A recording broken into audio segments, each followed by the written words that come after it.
Hey, it's Jeff Zito, and thanks for listening to another episode of the Celebrity Jobber Podcast, streaming on Apple Podcasts, Spotify, iHeart, or wherever you listen to podcasts. Please subscribe. Would love a 5-star rating and leave a review. You can check out past episodes online, celebrityjobber.com. Also, you can follow on Instagram, celebrity_jobber_podcast, or youtube.com/the@celebrityjobber. Who were these celebrities before they were famous? What was their life like? What did they do? What about a first job? Some of these celebrities worked in the world of advertising and marketing, or had their own upholstery business. And then one day their big break came along, and that was it. You know Anthony Michael Hall from movies like National Lampoon's Vacation, 16 Candles, The Breakfast Club. But who was he before all that? What was his first job? What was his big break? We're gonna find out.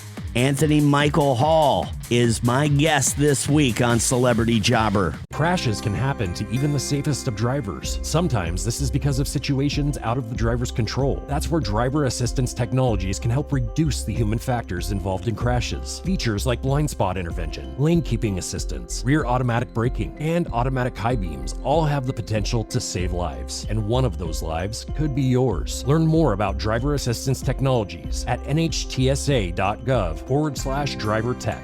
Paid for by the U.S. Department of Transportation's National Highway Traffic Safety Administration. The Celebrity Jobber Podcast with Jeff Zito.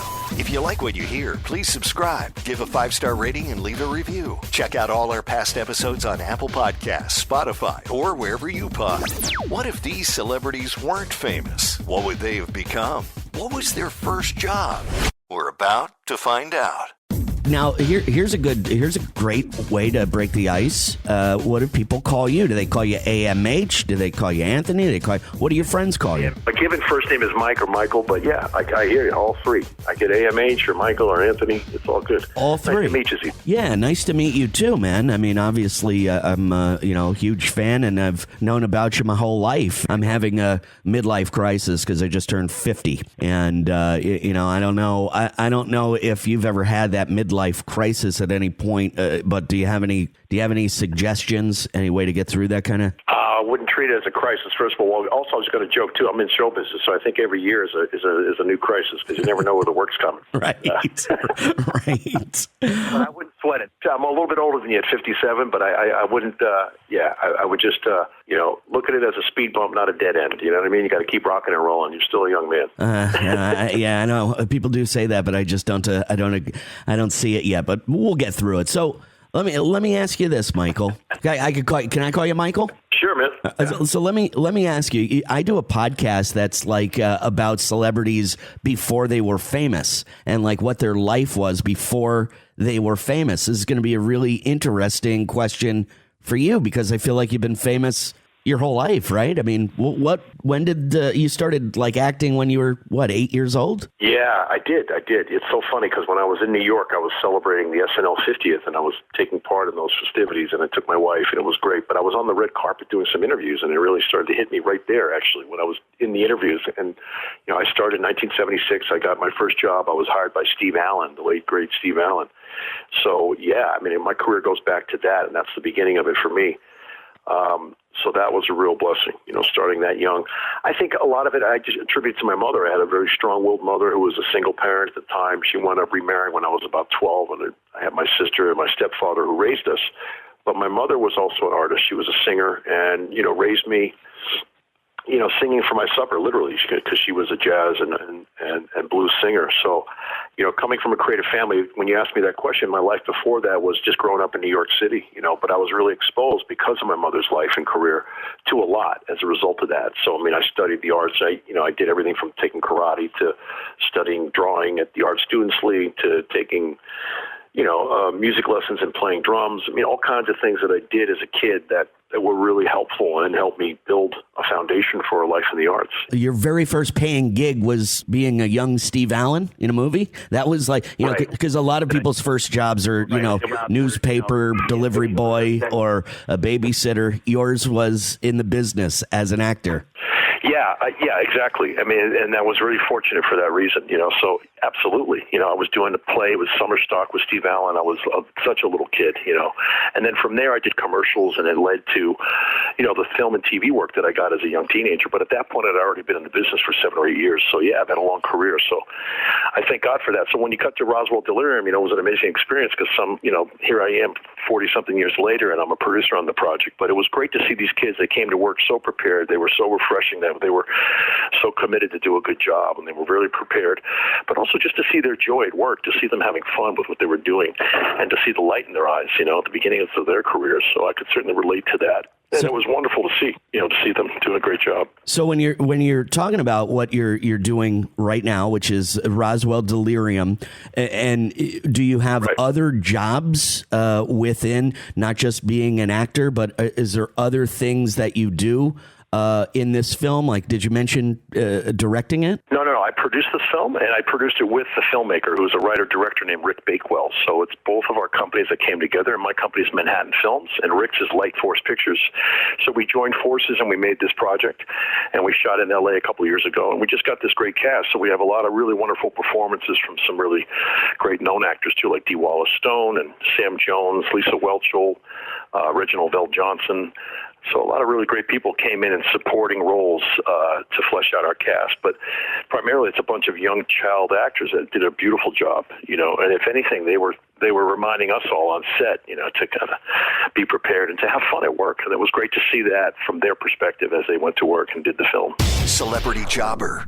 The Celebrity Jobber Podcast with Jeff Zito. And over time, do you just pick up, like, you're in the biz, you're in all these films, you're in these commercials, but like over time and your career has progressed to where it is now, you're doing Roswell Delirium, which, by the way, is on Amazon Prime right now. Do you figure out these other skills of being a producer, I don't know what all, you know, you see at the very end of a film, it's like key grip, best boy. I have no idea what all these little things are, but like, do you pick it up over time? But there's just things that you learn on the job. So yeah, absolutely. I mean, that's one of the things you do learn is when you're a working actor, you come on set and you see everybody doing all these different jobs. And so to have that sort of healthy respect for all those technical abilities and those technicians is really important, you know, so there's a lot. So producing is something, I mean, I've worked with a number of producers over many decades, so, you know, I had a lot of training on the job, which is the most beneficial, I feel, you know, and that served me well in this situation, too, where I was going to work and producing my company's second film, you know, so... Great experience. What is your favorite outside of acting and being in front of the camera? Is there another part of the business that you really enjoy? Well, okay, you're going to say business. Yeah, I was going to say my family, because I've become a family man here later in life. So I'm happily married. I have a beautiful wife, and we have a son. I have a 2-year-old, believe me or not, at this age. Right on. And loving that aspect of it. I do. Yeah, and our son he'll be 2 next month. So to see my life from a new perspective and through my son's eyes is so beautiful, as all parents will, I'm sure, can attest to. You know, you just get fresh eyes, and it gives you a fresh perspective on life and what to appreciate and what matters, you know.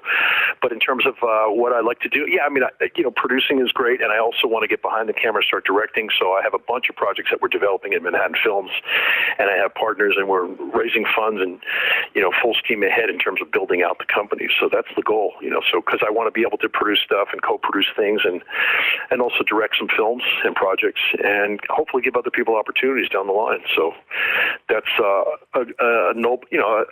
good aspiration and worth working towards. Celebrity Jobber. The Celebrity Jobber Podcast with Jeff Zito. What do you think it was that really helped you? I mean, you've worked in the business for a long time and being persistent, but and I could guess, but I want you to tell me, was there a particular role, there was a situation, a big break, if you will, that really put you, I mean, you were the youngest cast member on Saturday Night Live. You didn't just get that by accident. What do you think it was? No, it's a good question. I think working with John Hughes, you know, when I did Vacation, it was interesting because John Hughes wrote National National Lampoon's Vacation, but I did not meet him on that film. It was directed by Harold Ramis, who was, I often think of that. I guess it's Isaac Newton who said that we're all standing on the shoulders of giants at some point. In my life, it was those giants were Steve Allen, they were Harold Ramis, John Hughes, Matty Simmons, the founder of National Lampoon, people that saw something in me as a kid that gave me an opportunity to be myself, and as a kid I was a kind of a funny kid, and they saw something in me, which I'm so grateful for, and that spawned a career. So the idea of returning that favor or paying it back and helping others is primary to me. It's important. So not only my own creative aspirations, but the idea of building a company to help others is really important to me. And you just mentioned that you were a pretty funny kid, and I'm glad you said that, because with being the youngest cast member on Saturday Night Live at 17 years old, and then Rusty Griswold, I believe you were 13 years old, and you delivered the line though. The thing that's so great about you when you were that age is you're not expecting a little kid to be like funny like this. So where did you get your sense of humor, and was that role like you? Well, this is funny because this goes into my own biography. Like, I'll tell you the truth. When I was a kid, it's like that old Eddie Murphy movie in the 80s, Raw, where they had that opening sequence, and you see it, the child actor playing him, and he was doing shows for the family. I mean, that was me. Even though I didn't ultimately become a comic, as a kid, I was one of those kids doing shows for the family, So I would get up and imitate my aunts and uncles and whoever the hell else it was. And it was, if I was at a funeral or if it might have been a wedding or at somebody's house, it was always a relative's house, if not my grandparents' house. So that is really how it started for me, kind of being a hammy little kid that wanted to make people laugh. And I think that's what John Hughes saw in me, and also Matty Simmons and Harold Ramis and those guys. So I think I had a sense of kind of fearlessness maybe because I loved to make people laugh, and it was fun for me and very natural. And as I get into high school back in the 80s, I started really honing in on comics that I loved. So heroes of mine were like George Carlin, Richard Pryor. Later I learned about Lenny Bruce on records, So I've always loved comedians and comedy and comedic films. So I think that was also a big inspiration. Do you think there was ever a point in time where you were like, because you're so involved with the arts, and your mother is a great singer, would you ever consider being in music? Did that ever tickle your fancy at any point? Yeah, I did, and I've produced music at different times in my life, and I love that. And people have asked me that question a lot over the years. I think something creative, absolutely, whether it be a musician or maybe something with camera, because I've grown up around cameras now, and I know some things about that. I think just having a creative life is both challenging and scary to people, but at the same time, it's very liberating too. So the idea that if you can do something that you love, the old adage, you never work a day in your life, and it's true. It's not as simplistic as that, but it certainly is the grounds for something. That if you pursue something with passion that you love, it won't feel like work. And so I just feel grateful and thankful to God that I've had such a long career, and it's endured over these decades.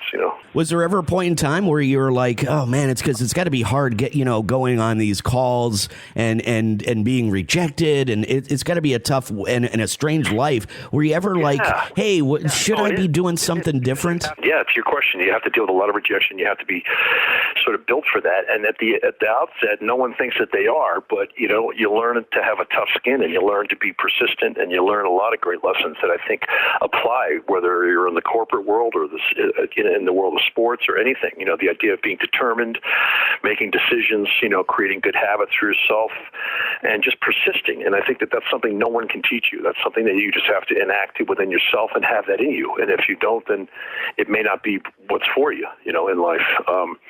But those are things that taught me well, so I'm grateful. I bet. And again, I think over time I've thought that this is the gift in itself, is to have the longevity and to be still doing it. I'm grateful to God. The Celebrity Jobber Podcast with Jeff Zito. Celebrity Jobber. I would definitely see you being a stand-up comedian. I could see you transitioning into that world. Do you ever think about that? No, I mean, not really. Not really. I mean, that's a hard life. It's challenging, but I do respect and have a lot of love for people that do that. I've been, it's funny because, you just mentioned that stand-up, but when I was at the SNL 50th, Bill Burr came up to me. We were chatting, and it led to, we struck up a bit of a friendship. So we've been in talks, and he has a film he wants me to do later this year with him. So I'll probably make that film with Bill.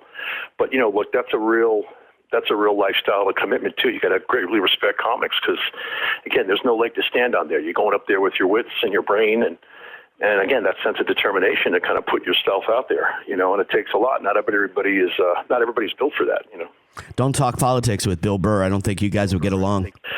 Yeah, let's just not talk politics, period.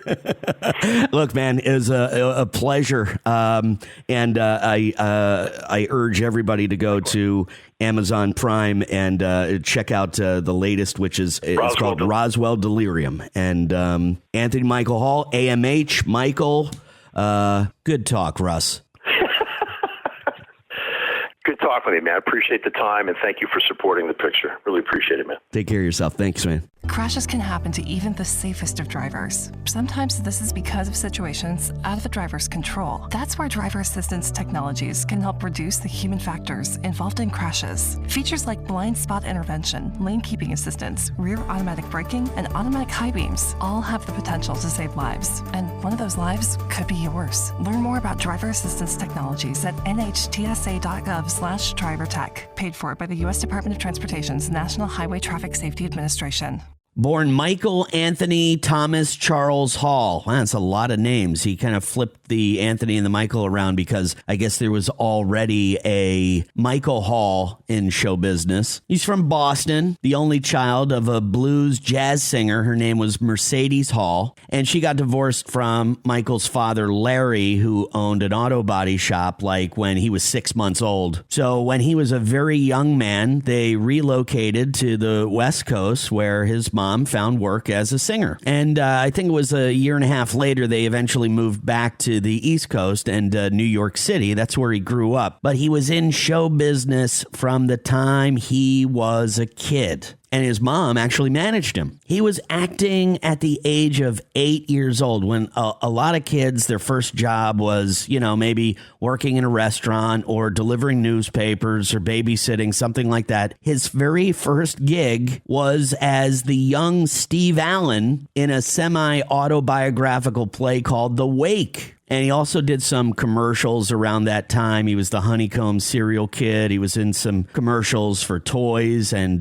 Bounty paper towels. So his very first jobs were in acting. And that's what he's done his entire career. I mean, his job when he was 17 years old was as a cast member of Saturday Night Live. And to date, I believe the youngest cast member ever on SNL. Of course, I knew the answer, but I needed him to tell us, his big break, Rusty Griswold in National Lampoon's Vacation. You might have noticed, if you know the film, I got him right there at the end where I said, good talk, Russ. Famous line delivered by Chevy Chase in the movie. Think I might have caught him off guard with that one there. That was his big break. I didn't know that John Hughes was the film's screenwriter. And of course, John Hughes went to direct some unbelievable movies in the 80s. 16 Candles, another huge one for Anthony Michael Hall. The Breakfast Club. He was a member of Hollywood's Brat Pack. And I guess to avoid being typecast, Hall turned down roles for him by John Hughes in Ferris Bueller's Day Off. Yeah, he was offered the role of Cameron Fry, and also in Pretty in Pink, where he was offered the role of Ducky. This guy was never going to be a carpenter, a real estate agent, or an accountant. This guy was artistic. It came from his mom. She was a singer. He could have been into music because he did say he worked a little bit in producing music. And I definitely think he could have gone into stand-up comedy when he was talking about entertaining his parents and his family at a young age, performing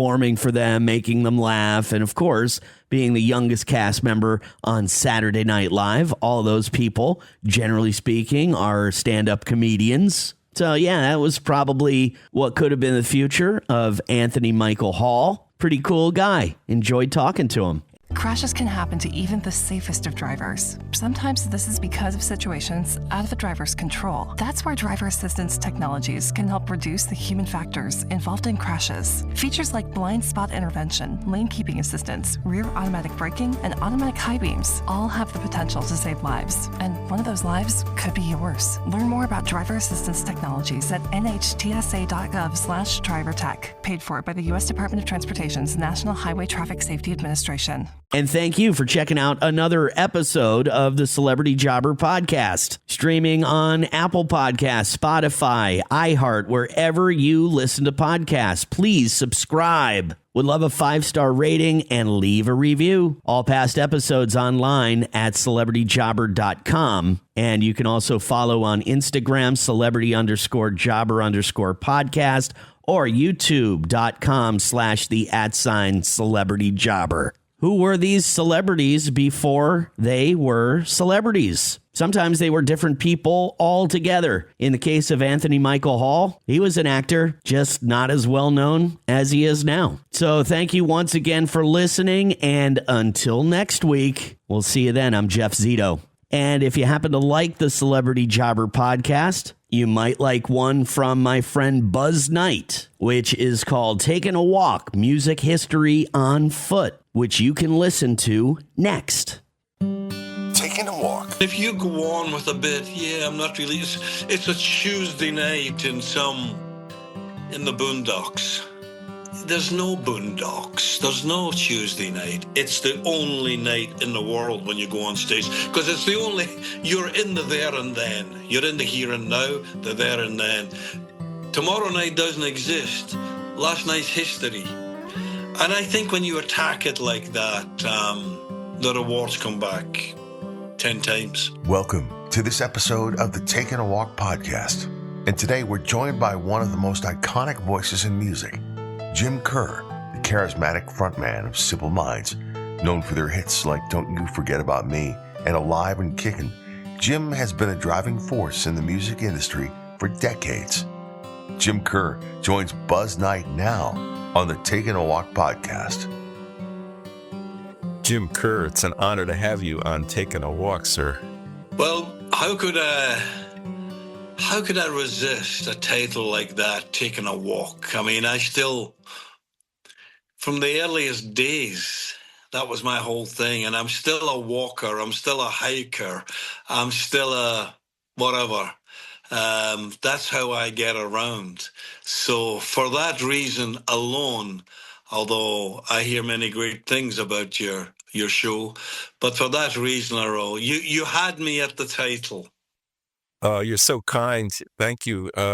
So since it's called Taking a Walk, though, I do have to ask you this devilish question of mine that I do start out the podcast with. If you could take a walk with somebody, living or dead, who would that be, and where would you take a walk with them?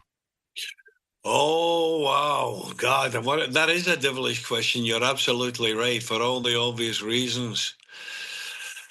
Right now, I'd love to take a walk with my old dad, that's for sure. He's no longer here, but he was a walker. And he and I were very fortunate. We got the chance, especially once my band got successful.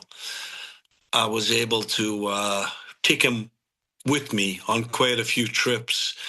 And we would go off-piste, there would be the gig and the tour and all that, which of course was what it was all about. But as soon as there was a day off, we would go off around whatever city or whatever desert or whatever national park. Walking and talking and thinking was our thing. So I've been very lucky in my life. The amount of people I've met, everyone from Nelson Mandela to the Dalai Lama.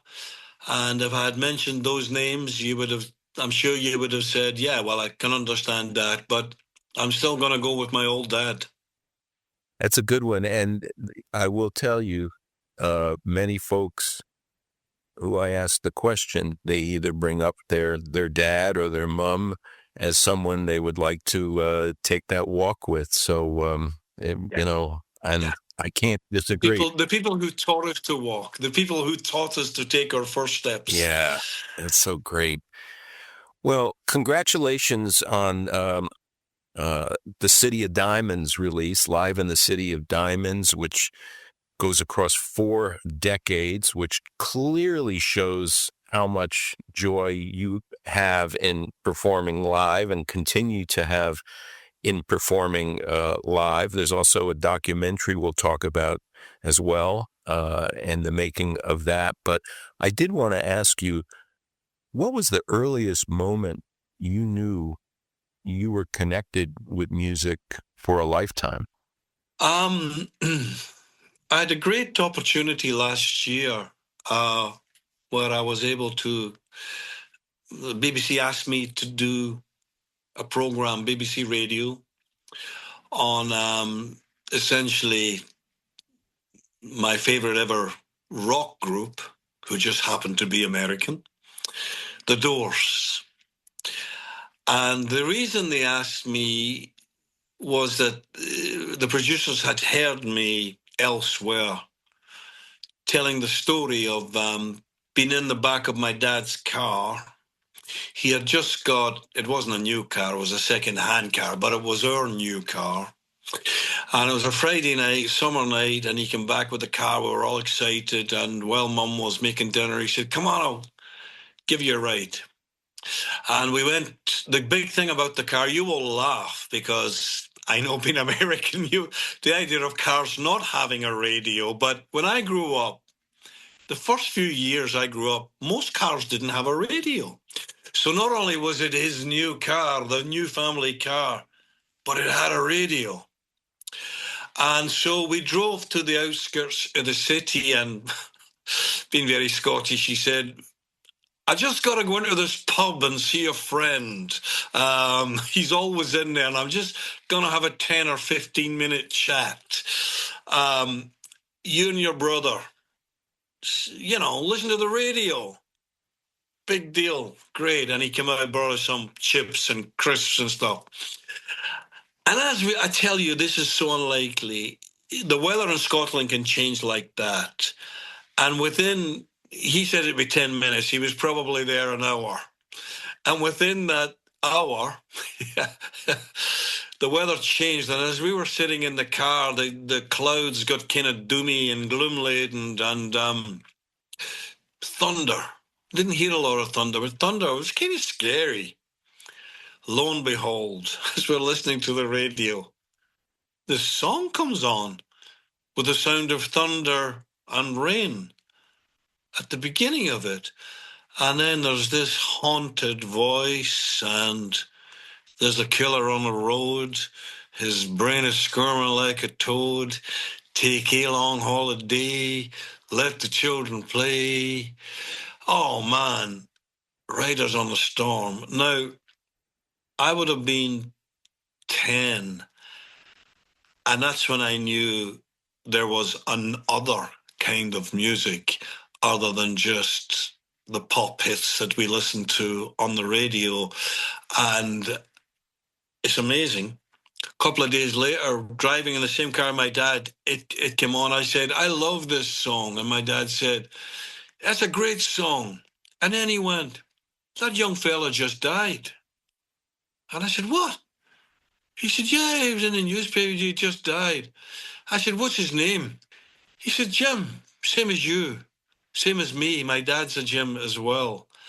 And listening to that, there's such a haunted, the echoes, the whole thing, beautiful poetry, something bad's about to happen.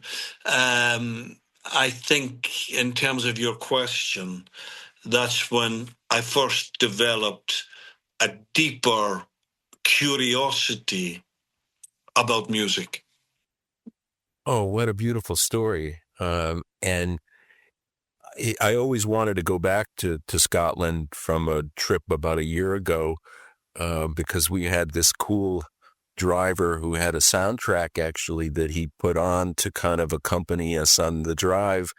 And that's the only thing that was missing. I mean, we had our share of great music, everything from Simple Minds to Genesis to the Strawbs, Great. but we didn't have any Doors. So, well, there you go. Well, I would have liked that, because I'm a Genesis fan, and the Strawbs was also a band that everyone respected.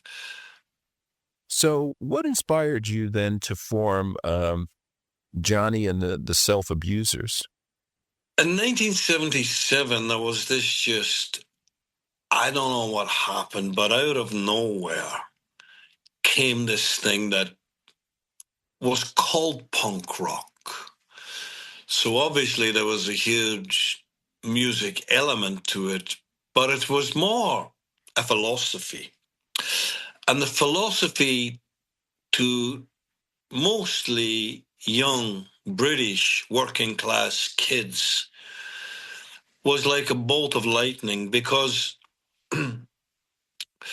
not that we resented our stature in life or anything, the working class communities, and it was a great pride in that, but there was a feeling that if you were from working class, that you couldn't be an artist, or, you had to come from Paris or Vienna, or you have to go to the great art schools in London or whatever. It was just a step beyond. Not very many working class, certainly no people we knew.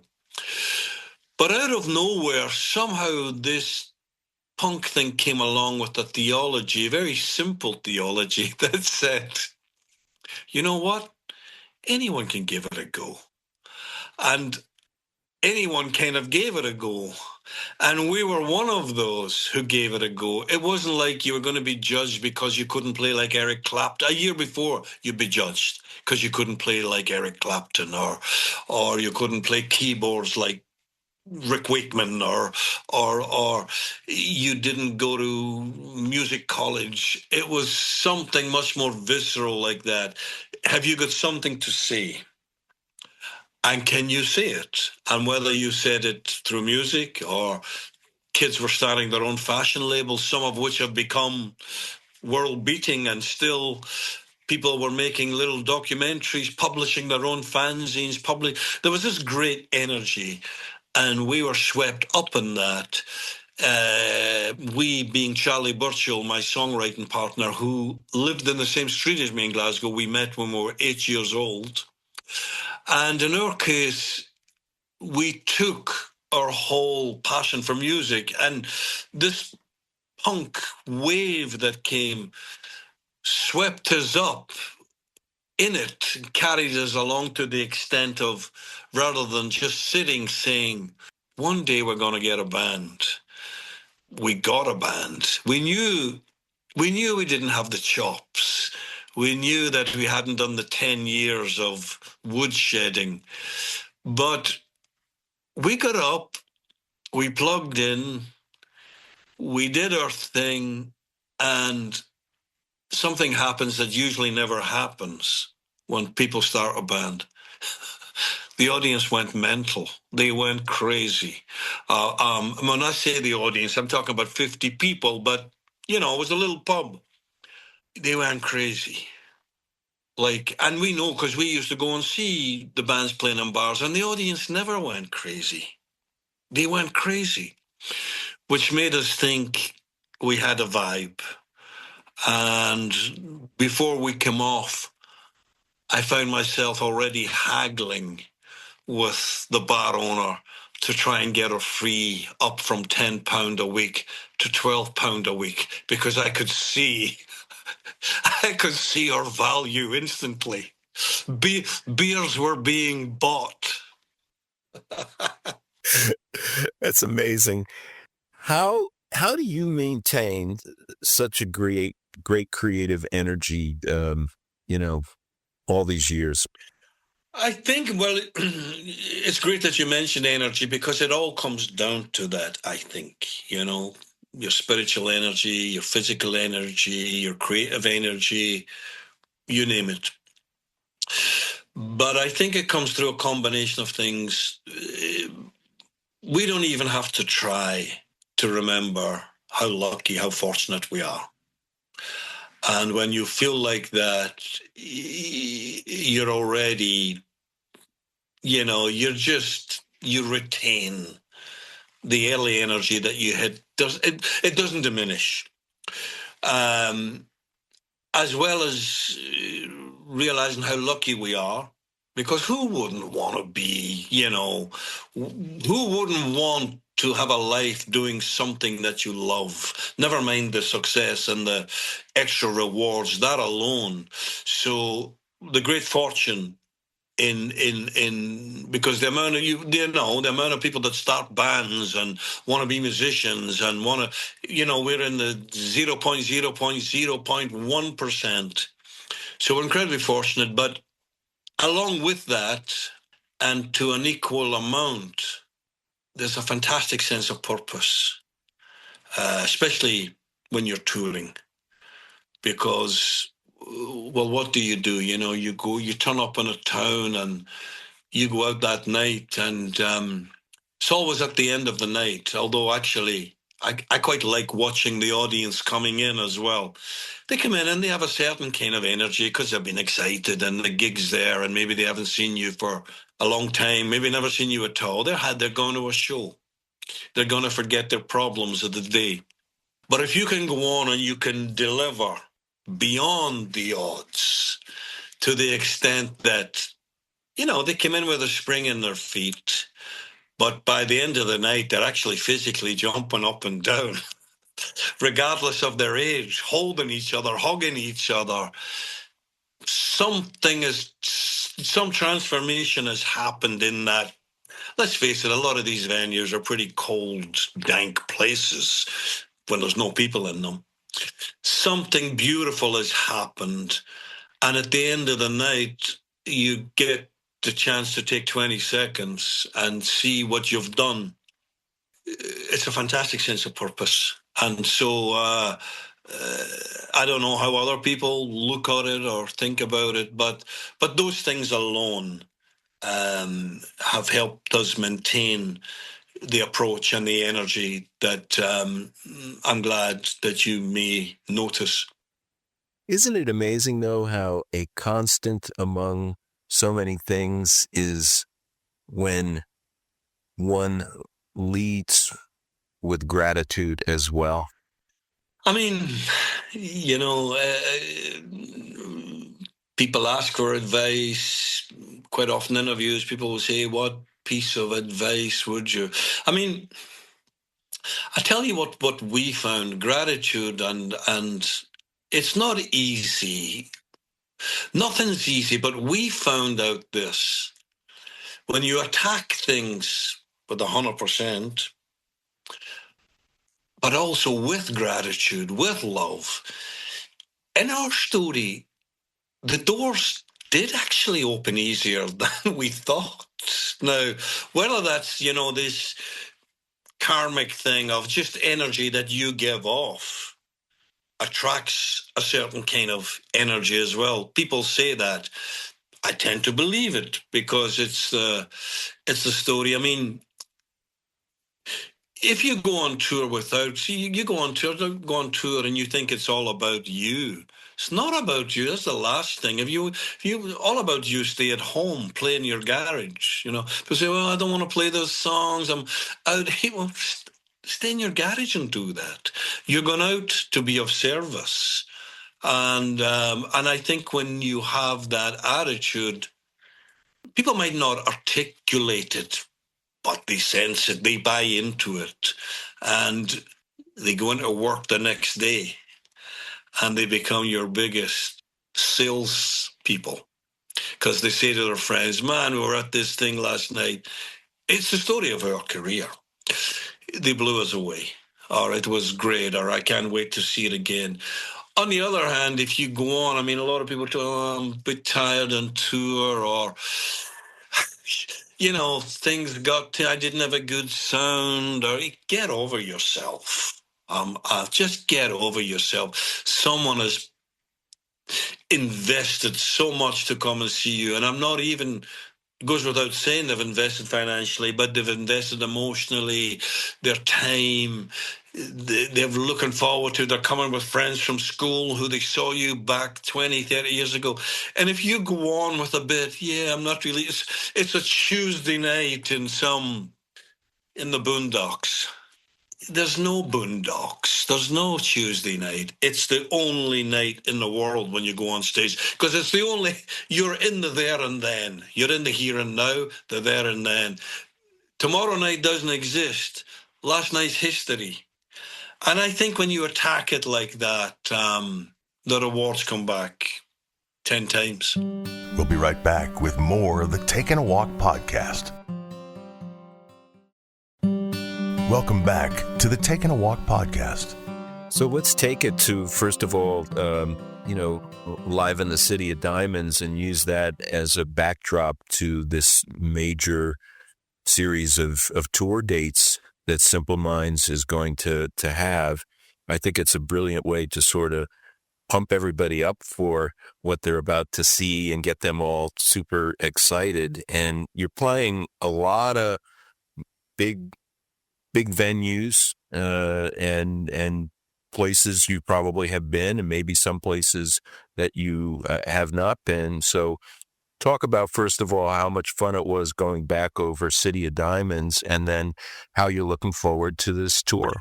Well, I mean, the very act of putting out a live album and putting together a beautiful package and whatever it is, so it's the various formats, whether it's a double or a quadruple and all that. Live albums, by their very nature, are old school. That's what you grew up, my generation, and if your favorite band put out a live album, it was intrinsically a fans thing, a specific fans thing. Live tracks usually didn't get played on radio or anything, so it was usually capturing a moment. A band wanted to capture a moment in time. Maybe in that moment in time, there would be songs the fans knew, but maybe there would be 3 or 4 where the live arrangement knocked spots off the record arrangement, or the band happened to be playing really great at that moment. Because when you think, the way it's a bit back to front, you write songs, you've never played them, and you go and record them, and then you go and play them live. Well, it's not till you go and play them live, you think, you know what, there's something about this live version. It could be the looseness of it, or it could be the tightness of it. There's something in that spirited thing. And through the years, Simple Minds, our first ever live album it's quite a nice little thing we got going here. Our first album was recorded in Paris in 1986 or 85. It was called Live in the City of Light. And then we recorded at a certain point an album in Los Angeles, Live in the City of Angels. Amsterdam, it's quite caused a bit of a furore, because right now as we speak, people from Antwerp in Belgium will jump up and down and say, we're the City of Diamonds. But historically, Amsterdam was the original City of Diamonds. So that's not why we recorded there. We recorded there because of all the great places and of all the great audiences. They just happen to have this amazing venue there, which is purpose-built. It's purpose-built for music. Not many venues are. So the logic there is quite easy to understand. But there's also a fantastic crowd, and the band, we have a heck of a popularity for some reason in Holland. So all of that. But yeah, it was a moment in time. And in this world where, since we have our career, things have come and gone, and the changes that we've seen, mostly based on technology, society's changed everything. The one thing I'm glad that has not changed for Simple Minds is playing live. We use technical tools, but essentially you turn up in town, you get up on stage that night, and you put the band together, and you try to catch some lightning in a bottle. And that's what the live records attempt to do. They try and capture a moment. And they pump people up to go out to see you all over the world, right? Yeah. There you go. Yeah, they go. That's a great live band, which is still something to be. That's right. Yeah. Well, in closing, I wanted to ask if you could take us back to June 27th, 2008, the performance there for Nelson Mandela's 90th birthday party. What was that experience like? we've been, as I say, very fortunate. We've been able to play some amazing gigs, and especially when you play Wembley Stadium or, even back in the day, to turn up playing at Live Aid, JFK Stadium. But to play at these concerts, the first one, which was calling for the release of Nelson Mandela. I mean, the political situation in South Africa things were on the move, but certainly our government was dragging its feet, and there was a few things our government could have done politically that would have speeded up the protests. So when Jerry Dammers came and asked us to get involved in this concert, it was kind of based, the year before had been Live Aid, the first big global concert, and Jerry saw how you could really, there had always been the great American, there'd always been great agitprop and protest singers and stuff, but to put on where they were really calling for the end of apartheid, there was something that, there comes a time in your life where you think it's got to be about something more than just selling records and selling T-shirts.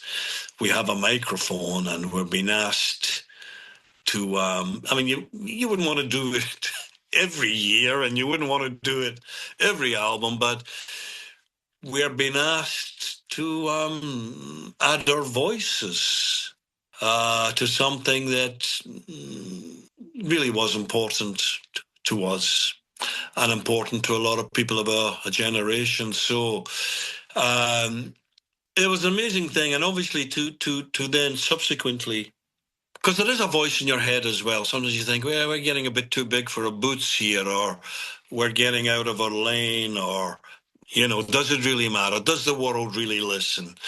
And I'll never forget that when Mandela was eventually able, to be freed and on his way to becoming the president of South Africa, he came to London to thank the artists involved. And he said, when there was no voice allowed, somehow we always could hear the voice of the artists, the poets, the filmmakers, the documentary makers, the writers, the journalists. And he said that gave us the very oxygen we needed to continue. So it was an amazing experience. Mr. Kerr, Mr. James Kerr, I absolutely love speaking with you. I feel like we were just almost, like we were at one of the pubs there in Glasgow, just hanging out and having a conversation. I appreciate everything you continue to give us and that Simple Minds continues to give us. And thank you, sir, for being on Taking a Walk. I thank you. I enjoyed every minute talking to you. All the best. Thanks for listening to this episode of the Taking a Walk podcast. Share this and other episodes with your friends and follow us so you never miss an episode. Taking a Walk is available on the iHeartRadio app, Apple Podcasts, and wherever you get your podcasts. The Jeep brand has always stood for American freedom. And now we're standing with you with Employee Pricing Plus. Hurry into your Jeep brand dealer for details today and join the family. Jeep, there's only one.